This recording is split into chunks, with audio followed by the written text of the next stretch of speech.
नमस्कार साथियों, स्वागत है आप सभी का हमारे कोरोना स्टडी ऑफिशियल एप्लीकेशन पर। दोस्तों, आप सभी के लिए आज हम बच्चे और सीखना जो हमारा पहला पेपर है वीएसटीसी सेकेंड ईयर का, उसकी यूनिट नंबर 7 को हम बताने जा रहे हैं। और विशेष आवश्यकता वाले बच्चे जो हमारा यूनिट है, इसमें आपको ज़्यादा प्रश्न याद करने की आवश्यकता नहीं है। छोटा सा एक यूनिट है। आप लोग हमारे टेलीग्राम ग्रुप को ज्वाइन ज़रूर करें, उसमें आपको बीएसटीसी की इन्फॉर्मेशन बहुत ज़्यादा मिलती रहती है। तो चलिए, आपको डिस्क्रिप्शन बॉक्स में लिंक दिया गया है और ऐप को आप लोग प्ले स्टोर से डाउनलोड कर लें। इसमें आपको इम्पोर्टेंट प्रश्न याद करने हैं यूनिट नंबर 7 के अंदर। पहला प्रश्न आप लोगों के लिए यहाँ पर जो आपको ऑब्जेक्टिव टाइप के प्रश्न दिए गए हैं, इनको आप सबको पढ़ेंगे और इसी के बहाने आपका रिवीजन भी हो जाएगा और अब आपको ऐसा फील नहीं होगा कि हम अभी तक पढ़े नहीं हैं। पहला प्रश्न है आपका, दृष्टि समस्या किससे संबंधित है? तो भाई, दृष्टि का मतलब होता है आँखों से संबंधित। अब आँखें, या तो आँखों में बार बार हमारा पानी आएगा तब समस्या होगी, या आँखें लाल हो जाएंगी, या फिर आँखों में दर्द की शिकायत होगी। तो ये सब की सब समस्या किससे संबंधित है भाई? उपरोक्त सभी जो समस्या हैं ये सब दृष्टि संबंधी समस्या है। वर्ण अंधता संबंधित है भाई। वर्ण अंधता मतलब आँखों में रचौंद वगैरह आना या कम दिखाई देना, ये सब क्या है? दृष्टि से संबंधित है, यानी आँखों से संबंधित। श्रवण संबंधी समस्या क्या होती है? ये होती है भैया, हमको सुनने में कमी महसूस होती है, हमको कम सुनाई देता है, उसको बोलते हैं श्रवण संबंधी समस्या। और बोलने संबंधी समस्या में क्या होता है, ये भी आपको याद करना है। अगर हम बोलने संबंधी समस्या की बात करें तो या तो का बच्चों का अटक अटक कर बोलना, या बोलते समय शब्दों में कुछ ध्वनियाँ छोड़ देना, और बच्चों का हकलाना, ये सब जो प्रॉब्लम्स होती है ये किसकी है? बोलने संबंधी समस्या है भाई। उपरोक्त सभी डी आंसर हो जाएगा, ये बोलने संबंधी सभी समस्या है। आगे अगला प्रश्न है कि सरकार इन विशेष बच्चों को किस नाम से संबोधित करती है? इंपॉर्टेंट क्वेश्चन है। इनको बोलते हैं विशेष योग्यजन कैटेगरी, ठीक है ना। विशेष योग्यजन जो वर्ग है वो इसके अंतर्गत कहलाता है, यानी कि जो विशेष आवश्यकता वाले बच्चे हैं। अगला प्रश्न है, जो लोग कम बौद्धिक क्षमता वाले होते हैं उन बच्चों को हम क्या कहेंगे? उनको हम अक्षम बालक नहीं कहेंगे, क्या बोलेंगे? उनको हम पागल बालक कहेंगे। बताओ, जो कम बौद्धिक क्षमता वाले होते हैं उनको हम पागल श्रेणी में रखते हैं, न कि अक्षम अक्षम श्रेणी के अंदर, ठीक है। बी ऑप्शन इसका करेक्ट है ये। अगला क्वेश्चन है आपका, सोफिया किस खेल से संबंधित है? सोफिया जो है वो किस खेल से संबंधित है? डिस्कस थ्रो से, ठीक है ना। डिस्कस थ्रो जो होता है उससे संबंधित है। उसके बाद अगला प्रश्न है आपका, इम्पोर्टेंट है भाई, ये देखिए आप लोग।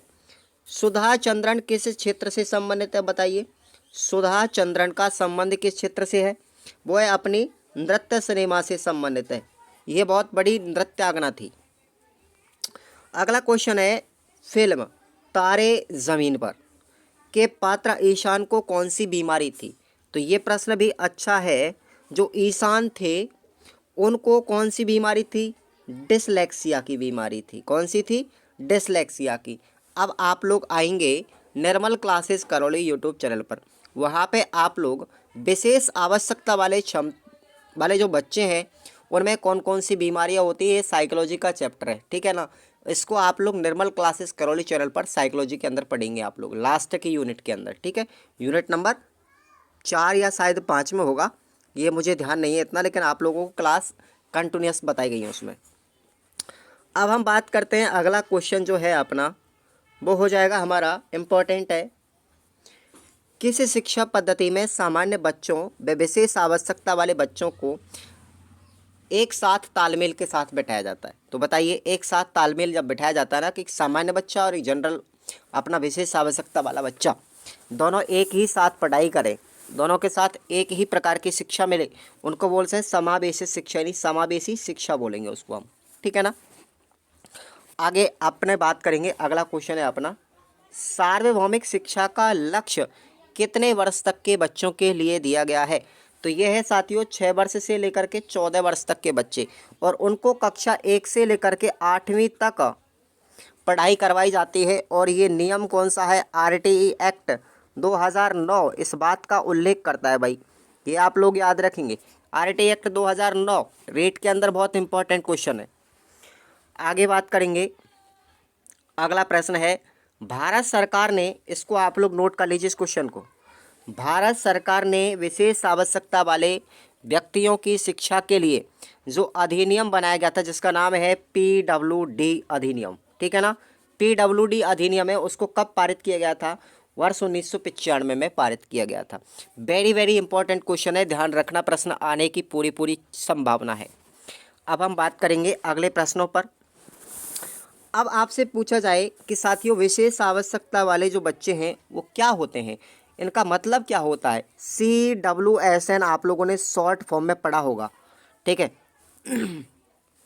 तो शारीरिक तथा मानसिक दृष्टि से अपूर्णता या असमर्थता जो कि बच्चों को किसी भी रूप से सामान्य क्रियाओं में भाग लेने से रोक देती है या उसको सीमित कर देती है, उनको हम विशेष आवश्यकता कहलाती है। विशेष आवश्यकता वाली कैटेगरी के बच्चे कहलाते हैं जो सामान्य बच्चों की अपेक्षा वो अक्षम या फिर असमर्थ होते हैं एक सामान्य क्रिया में भाग लेने के लिए। तो ये आपका प्रश्न है वो इम्पोर्टेंट है।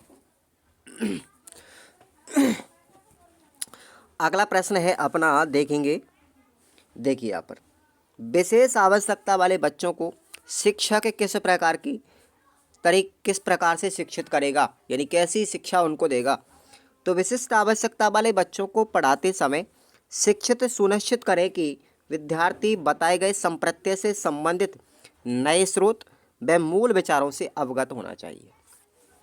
साथ ही शिक्षक सृजनात्मकता की आत्म अभिव्यक्ति के भरपूर अवसर उनको देने चाहिए और विद्यार्थियों के विचारों को स्वीकारने चाहिए और उन्हें विकसित करने के लिए अपना पूरा योगदान भी देना चाहिए।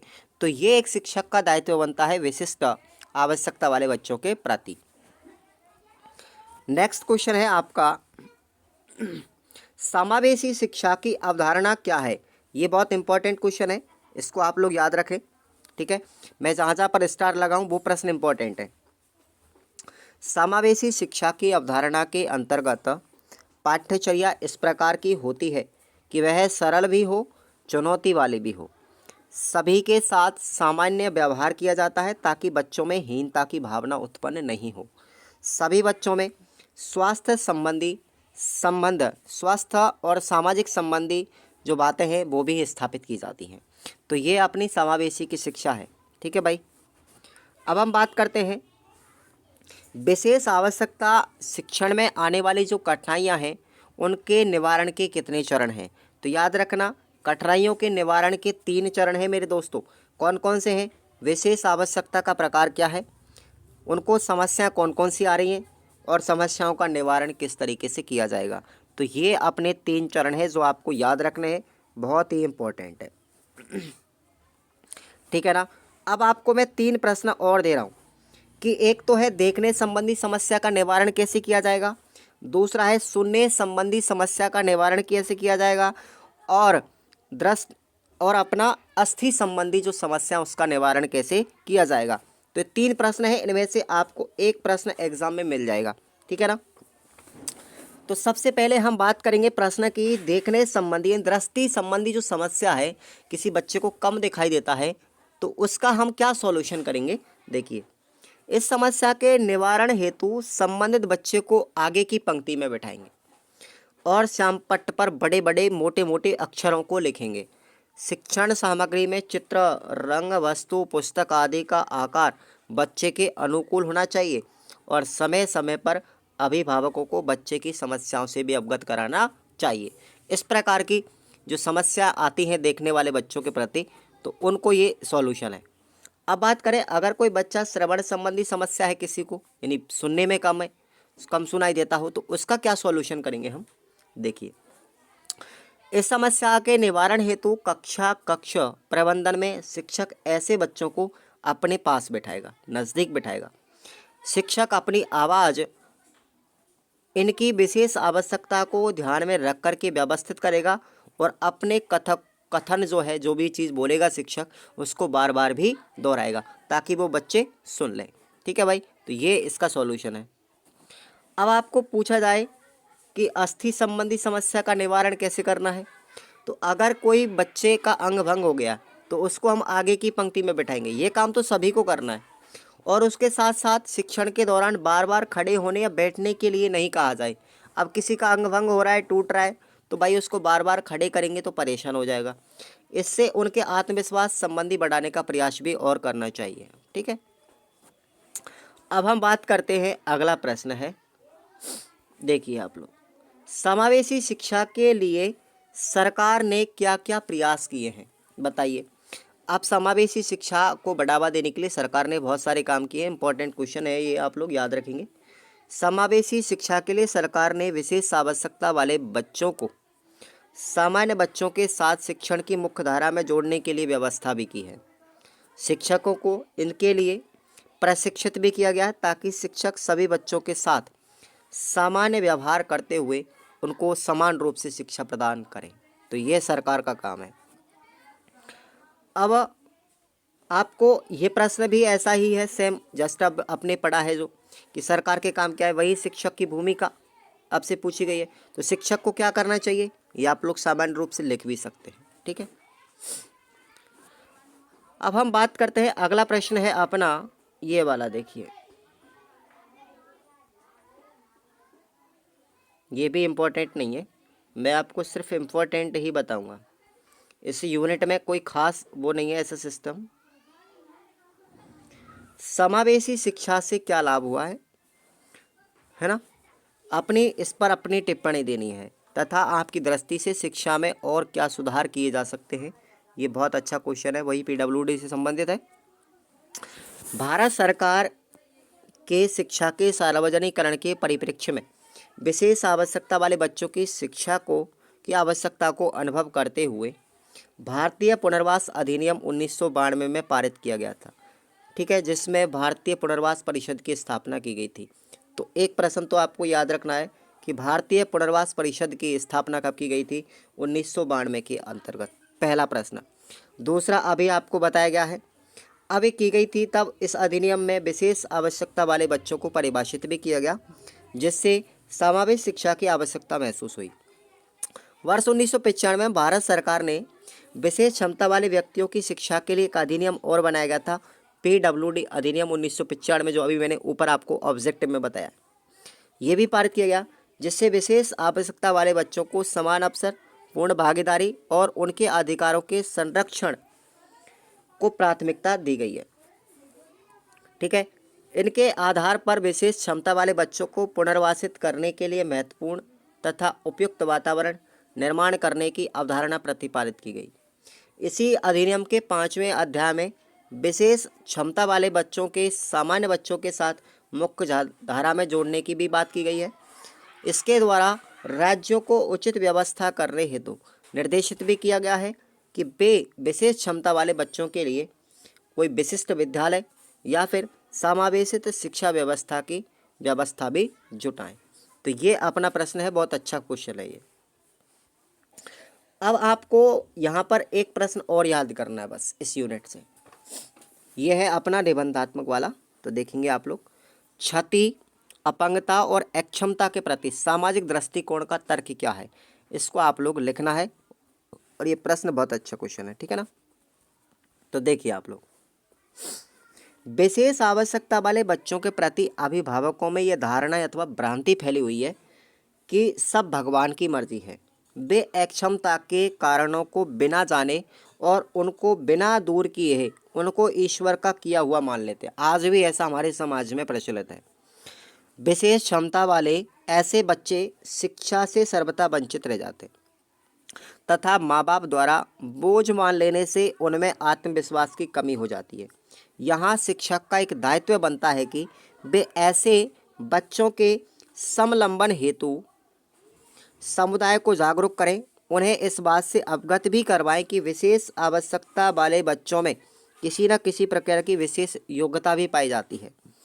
इनको समुदाय के सहयोग से शिक्षा व प्रशिक्षण और पुनर्वास की सेवाएं उपलब्ध करवाकर आत्मनिर्भर समाज का उपयोगी अंग भी बनाया जाए। समुदाय को जागरूक एवं आत्मनिर्भर एवं समाज का उपयोगी अंग बनाया जा सकता है।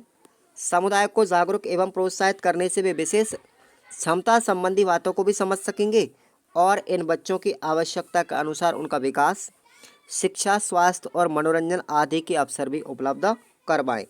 तो बच्चे समाज की मुख्यधारा में शामिल किए जा सकते हैं। यदि संवेदनशीलता होगी तो समाज में व्याप्त भ्रांतियाँ और गलत धारणाओं का अंत भी हो जाएगा और इन बच्चों को विकसित होने के अवसर भी मिल जाएंगे। ठीक है, सरकार ने इन सभी बच्चों के प्रति संवेदनशीलता दिखाई है। पहले इनको विकलांगता कहा जाता था, फिर इन्हें निःशक्त जन कहा जाने लगा और आजकल इनको विशेष योग्यजन कहा जाता है। समाज की मुख्य धारा से जोड़ने के लिए सभी प्रकार की नौकरियों में भी इनके लिए स्थान भी रिजर्व किया गया है, आरक्षित किया गया है। आप लोग देखते होंगे जब 3rd ग्रेड की नौकरी निकलती है तो उसमें BI, HI इस तरीके से स्पेशल कैटेगरी की वैकेंसीज रेट में आती है इनके लिए। ठीक है, शिक्षक भर्ती आप किसी भी डिपार्टमेंट में देख लीजिए तो ऐसा नहीं है। UPSC के अंदर भी एक बच्चा जो पूरी तरीके से फिजिकल हैंडीकैप था, दोनों हाथ नहीं थे, एक पैर नहीं था, उसके बाद भी वो बंदा आज वर्तमान में IAS ऑफिसर है। मुझे उसका नाम याद नहीं है, मैंने उसको विकास दिव्य कीर्ति के इंटरव्यू में देखा था। और एक बंदा था अपने बाड़मेर से एक बंदा था जो मैंने न्यूज़पेपर में पढ़ा था आज से 3 साल पहले। वो बंदा बिल्कुल आँखों से अंधा है पूरी तरीके से और वो वर्तमान में बैंक मैनेजर भी है। मुझे ध्यान नहीं है कहाँ से, लेकिन 3 साल हो गए मैंने उसकी न्यूज़ को पढ़ा था। तो कौन क्या नहीं कर सकता, कुछ भी कर सकता है एक विशेष योग्यजन भी।